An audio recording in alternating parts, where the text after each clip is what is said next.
Hello, c'est Thierry. Je vous retrouve aujourd'hui pour une petite vidéo formation pour vous parler du thème des moyennes à la baisse. Et je vais faire ça en robe de chambre parce que j'ai remarqué qu'un grand nombre de traders que je connais ont tous un accessoire qui fait qu'on les reconnaît immédiatement. David Renan se balade en chemise hawaïenne. On a Guy de Lafortelle qui a appelé sa chaîne l'investisseur sans costume. Eh bien moi, je vais essayer de faire le trader en robe de chambre et on verra bien ce que ça donne. En tout cas, on va arrêter de parler de la forme et on va se concentrer sur le fond. Pourquoi je fais cette petite vidéo sur les moyennes à la baisse? Parce que dans mon esprit également d'ailleurs, et dans l'esprit de beaucoup de gens que j'ai croisés, il est interdit effectivement de moyenner à la baisse lorsqu'on fait du trading. Et on confond souvent cette notion avec le fait de s'interdire systématiquement de renforcer une ligne qui est déjà en perte. Or, c'est pas du tout la même chose, et j'ai eu l'occasion d'échanger sur le sujet avec Bernard Praz-Desclos, pardon si j'ai un peu écorché son nom, qui est un trader connu en France, hein. Il a plus de 25 ans de boutique, il tient le site eWinvest, pour ceux qui ne le connaissent pas encore. Il a écrit 2 ou 3 livres sur le trading de référence. Enfin, il a vraiment un parcours très sympa, et je l'ai vu donc sur les journées de trading chez WHS récemment. Et j'ai pu échanger sur cette notion de, en fait, est-ce qu'on doit s'interdire à chaque fois de renforcer ou d'acheter à nouveau sur une ligne qui est déjà à la baisse. Je vous rappelle le principe de la moyenne à la baisse, hein. C'est quelqu'un qui achète une valeur et puis la valeur ne va pas dans le bon sens, donc le cours descend. Et du coup, il se retrouve avec une perte sur la valeur, et là il se dit, bah tiens, c'est pas grave, je vais moyenner à la baisse, je vais en racheter encore, donc du coup, ça va me faire baisser mon prix de revient unitaire, et puis à un moment, ça remontera bien un jour. Bon. Et puis l'action ou l'indice ou quoi que ce soit continue de baisser, et puis il va appliquer ça 1 fois, 2 fois, 3 fois. Alors parfois ça va marcher, ça va remonter, ça va lui permettre de revenir à l'équilibre, il va pouvoir sortir de ces positions à l'équilibre, voire en gain. Et puis parfois par contre ça va continuer de descendre, et là souvent c'est la catastrophe, c'est-à-dire qu'il va se retrouver avec une très très grosse ligne parce qu'il aura moyenné 2 fois, 3 fois, 4 fois et 1 fois de trop. Et finalement, son portefeuille ou sa psychologie vont pas lui permettre de tenir ce risque, et finalement il va être obligé d'abandonner cette ligne avec des pertes très importantes. Donc il y a comment dirais-je, presque un dicton, hein, qui dit surtout quand vous faites du trading, ne faites jamais de moyenne à la baisse, parce que ça va être un petit peu comme d'aller all-in au poker pré-flop, quelle que soit la main. La plupart du temps, les gens vont se coucher, puis un jour vous allez tomber sur quelqu'un qui a une paire d'as en face, et vous allez perdre tout votre tapis. Alors, la moyenne à la baisse, la notion qu'il faut bien comprendre, c'est qu'on ne gère absolument pas le risque, et on ne gère absolument pas la perte potentielle maximale. C'est-à-dire que quand je vais moyenner à la baisse, et ce qu'on vous invite à ne pas faire en trading, c'est rentrer sur une ligne sans savoir en fait quelle est la perte maximale sur cette ligne que vous êtes prête à accepter avant de couper. Donc il y a forcément cette notion de stop loss sous-jacente qui rentre à l'intérieur de ça.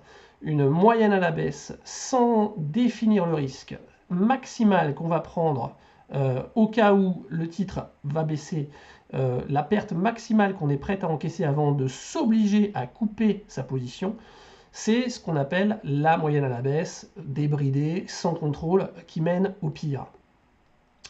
Je vois souvent cette psychologie sur, non pas du trading, mais de l'investissement de long terme, sur de belles valeurs, lorsque des investisseurs qui n'ont pas forcément le temps, ou de faire de l'analyse fondamentale ou technique, etc., vont simplement se dire, bon, cette valeur me plaît, je pense qu'elle est très bien gérée sur le moyen terme, sur le long terme, elle a une très bonne équipe dirigeante, les fondamentaux sont solides, j'ai quand même regardé quelques éléments, donc je suis confiant sur le long terme, et je vais faire des moyennes à la baisse, au cas où ça descend.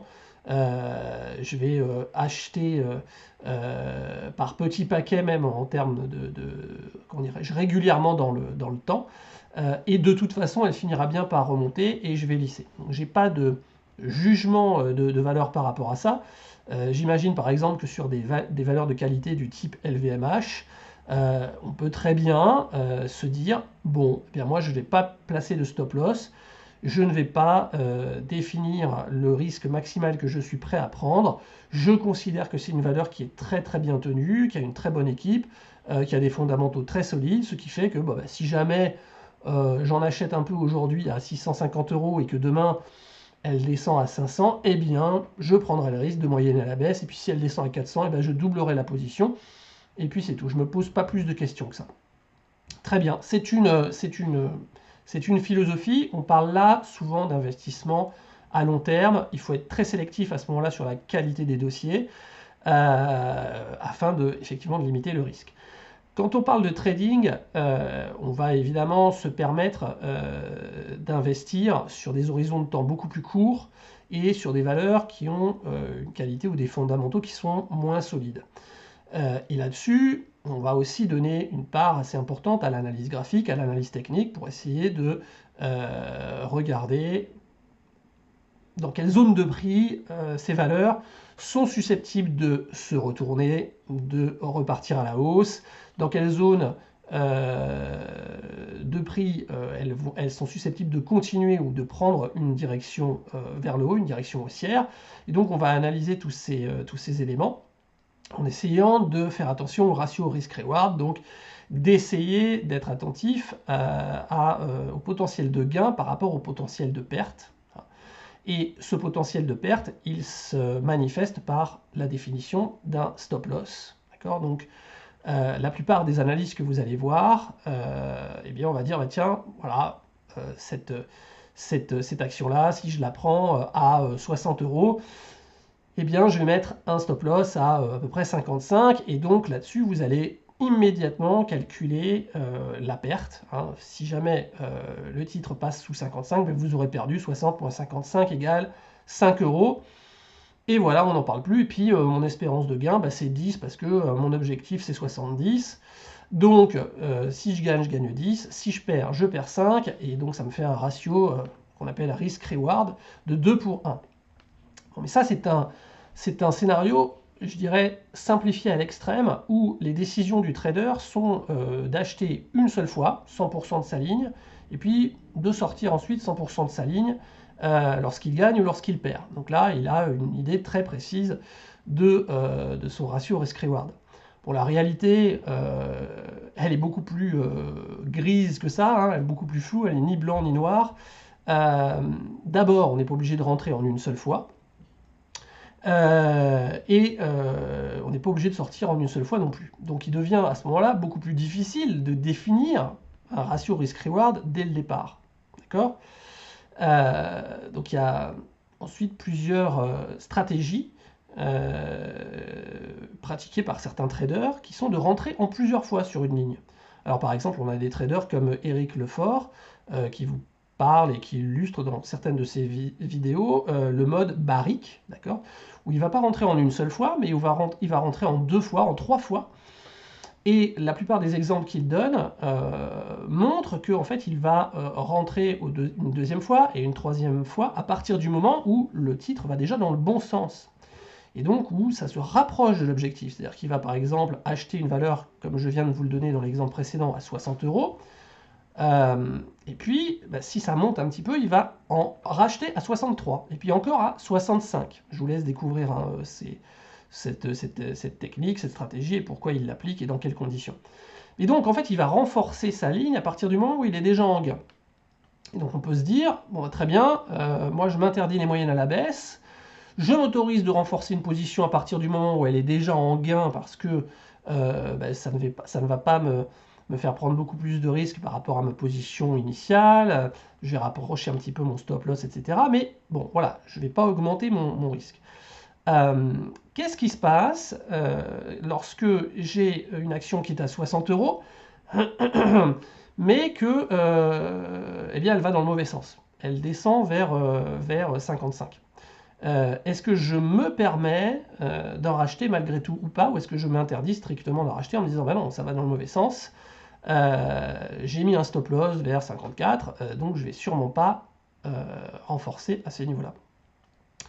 Eh bien, oui, on peut se l'autoriser, même bien entendu, j'ai envie de dire, parce que le seul élément important qu'il faut prendre en compte, la seule chose qui compte, c'est quelle est la perte maximale, encore une fois, que je m'autorise à prendre. Et il ne faut pas raisonner en termes de une seule entrée, d'accord, mais en termes de stratégie sur ce trade-là.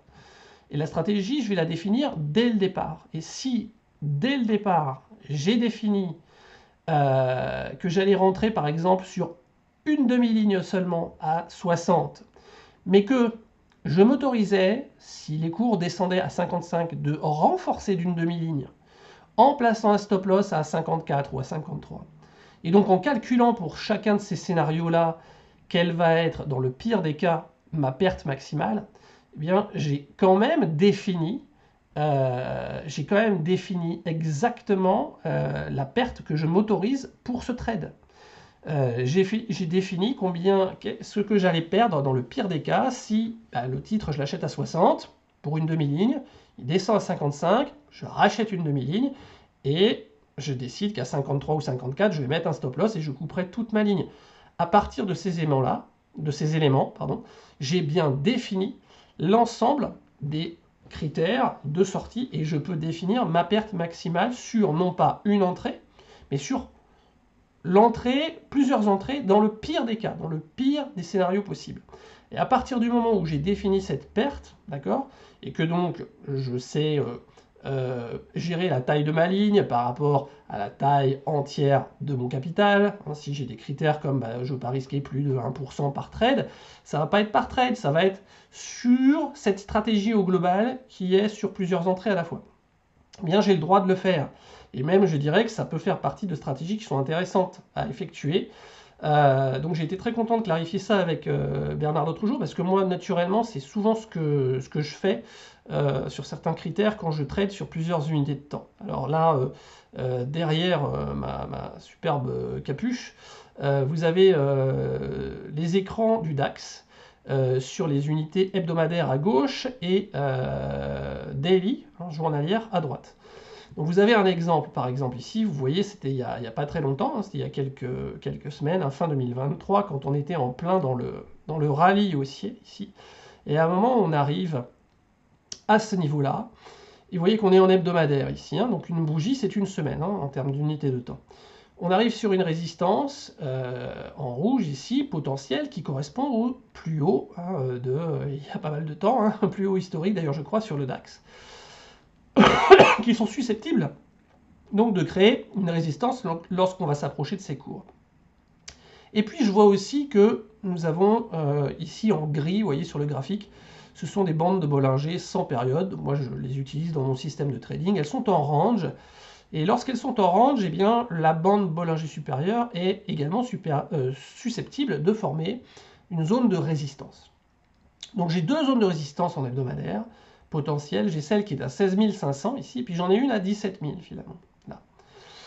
Et à droite, donc au-dessus, là, je vois que j'ai aussi un range de ces mêmes bandes de Bollinger sans période, vous voyez, sur l'unité jour cette fois-ci. Et le haut du range de ces Bollinger, eh bien, elle passe justement par la ligne rouge, qui est ici, qui est la zone des 16 530, qui correspond donc au plus haut précédent sur le DAX. Donc, on a une résistance, je dirais, de court terme potentielle sur l'unité jour, et les cours s'en approchent, d'accord? Mais on a également une résistance un petit peu plus haut, 400-500 points plus haut en hebdomadaire ici, qui peut servir de, je dirais, de deuxième ligne de défense lors d'un retournement baissier. Donc, le but de la vidéo, c'est pas de vous donner des conseils d'analyse technique là ou de trading sur la façon dont on doit contrer le marché, etc. Mais je vous donne juste un exemple tout simple de stratégie en deux temps, où on peut se dire, tiens, sur l'unité jour ici, si jamais j'ai un signal XYZ sur mes bougies, qui me permettent de me dire, tiens, c'est en train de me valider cette zone-là de résistance des 16 500 comme une probable zone de retournement baissier, eh bien je vais prendre une position short. Short, c'est-à-dire je prends position sur la baisse hein, du marché, sur un retour de la baisse. Mais comme j'ai quand même une tendance vigoureusement haussière, je vais me donner un petit peu de mou. J'ai pas envie de mettre une ligne entière. Et puis je vois que j'ai cette deuxième ligne de défense en hebdomadaire, 400 ou 500 points plus haut. Bon. Donc on peut très bien supposer une stratégie où on se dit, bah parfait, je vais prendre une seule demi-ligne en short ici dans la zone des 16 500. Et puis malgré tout, si jamais je vois que les cours continuent, eh bien, dès le départ, je vais définir le fait que je vais mettre un stop loss à 17 100 par exemple, hein, au-dessus de la Bollinger 100 période hebdomadaire cette fois-ci, et puis renforcer juste au niveau de cette résistance hebdomadaire, là vers les 16 900. D'accord? Et donc, eh bien, si les cours dépassent les 17 100 ou 150, eh bien, je vais perdre cet écart-là sur une demi-ligne, hein, donc 500 points multiplié par une demi-ligne, quelle que soit la taille de votre ligne, hein, plus le pire des scénarios, bien, la demi-ligne ici que j'ai pris aussi à, mettons, 16 900, multiplié par les 200 points. Hein, d'accord? Et tout ça, je peux le calculer dès le départ. Donc je peux estimer la perte maximale au cas où je vais me faire couper. Et par rapport à ça, par rapport aux différents scénarios, je vais pouvoir également me dire, tiens, ben, je me donne un objectif de retracement, par exemple de 50% de l'ensemble de la vague de hausse que je viens d'avoir, et donc je vais essayer de faire 1000 points de gain, et là-dessus, je vais pouvoir plus ou moins essayer d'estimer un ratio risque-reward. Donc à partir du moment où je définis dès le départ la perte maximale de ma stratégie, d'accord, on ne parle pas de moyenne à la baisse, alors là c'est pas une moyenne à la baisse d'ailleurs dont il faudrait que je parle, mais d'une moyenne à la hausse, étant donné que je short un marché haussier, hein, donc désolé pour l'exemple un petit peu en miroir, mais bien sûr ce que je viens de vous donner comme exemple s'appliquerait sur des cours qui baissent et où j'essaye de les rattraper pour remonter à la hausse. Vous avez bien compris le principe. Donc la grosse différence entre ce qu'on appelle une moyenne à la baisse et un trading où je m'autorise à renforcer une position qui est déjà perdante, c'est le fait que dans la moyenne à la baisse, je n'ai aucune idée du risque et de la perte maximale que je risque de subir. Admettons qu'il y ait un énorme problème sur LVMH que personne n'avait prévu, et que, je sais pas, l'équipe dirigeante se fait dégager, il y a une révolution chez les actionnaires, plus personne n'achète de produits de luxe, enfin voilà, et l'action tombe à 200 ou 150 euros. Quand est-ce que vous allez couper votre position? Vous ne vous êtes jamais posé cette question-là au départ. Vous êtes quand même parti sur le principe, en tant qu'investisseur, que ça avait extrêmement peu de chances de se produire. Donc vous allez prendre le risque de moyenner à la baisse sans savoir exactement quel scénario va se produire. Là, vraiment, vous moyennez à la baisse, surtout si vous renforcez à plusieurs étages. D'accord? Sur une notion de trading, vous allez vraiment pouvoir dire, bah, LVMH, très bien, j'ai confiance en cette valeur, malgré tout, si jamais elle passe en dessous de 400 euros, eh bien, je m'oblige malgré tout à couper ma ligne. Et là, aujourd'hui, on est à 650, mais je vais acheter une demi-ligne parce qu'on est en tendance baissière et on va peut-être redescendre encore jusqu'à 600, voire 550, qui sait de quoi demain le monde sera fait. Et donc, je vais prendre simplement une demi-ligne, et puis je vais prendre encore une demi-ligne supplémentaire à 550, et puis si on passe en dessous de 450, là, vraiment, bon, bah, ok, je m'obligerai à vendre. Et je me tiens à cette obligation. Bien là, vous n'êtes pas dans une stratégie de moyenne à la baisse, vous êtes dans une stratégie définie, vous avez clairement défini votre risque maximal dans le scénario du pire, et vous pouvez le mettre en face de votre probabilité de succès, hein, d'atteindre l'objectif au cas où tout se passe bien, et de définition donc du coup de cet objectif de sortie. Et donc là, on n'est pas dans une moyenne à la baisse, hein, on est dans quelque chose de très rationnel, de très objectif. Et dans ces cas-là, oui, absolument tout est possible, et on peut parfaitement s'autoriser à renforcer parfois une ligne qui est déjà en perte. L'important, c'est d'avoir défini tous ces paramètres dès le départ dans une stratégie globale. Vous entrez en une fois, en deux fois, en trois fois, parfait, il n'y a pas de souci. Vous le définissez dès la première entrée. Et vous définissez cette stratégie un petit peu en cascade dès le début, d'accord? Et c'est une stratégie globale d'entrée dans du trade. Voilà. Je voulais faire cette vidéo parce que c'est souvent un petit peu confus hein, pour pas mal de gens. Et même moi, à force d'entendre, il faut jamais moyenner à la baisse, il faut jamais moyenner à la baisse. ça devient tellement péremptoire et universel que parfois je suis même un petit peu dans le doute en me disant oui, c'est vrai que cette ligne est déjà un petit peu perdante, pourtant maintenant je suis plus proche de mon stop loss, j'ai un deuxième support en ligne de défense, mais je suis pas très à l'aise. Si vous pouvez être parfaitement à l'aise à partir du moment où vous avez défini votre risque et votre perte maximale, en fait, après le scénario se déroule et vous appliquez les règles que vous avez définies dès le départ en amont. Voilà. Donc c'est la différence entre ce qu'on appelle une moyenne à la baisse sans contrôle et ces stratégies d'entrée en trade, parfois même sur des lignes qui sont perdantes. Voilà, donc je suis content d'avoir clarifié ça avec Bernard l'autre jour. Et je vous souhaite donc d'excellents trades, d'excellents investissements. Restez prudents sur les marchés. Et voilà, je vous dis à la prochaine vidéo.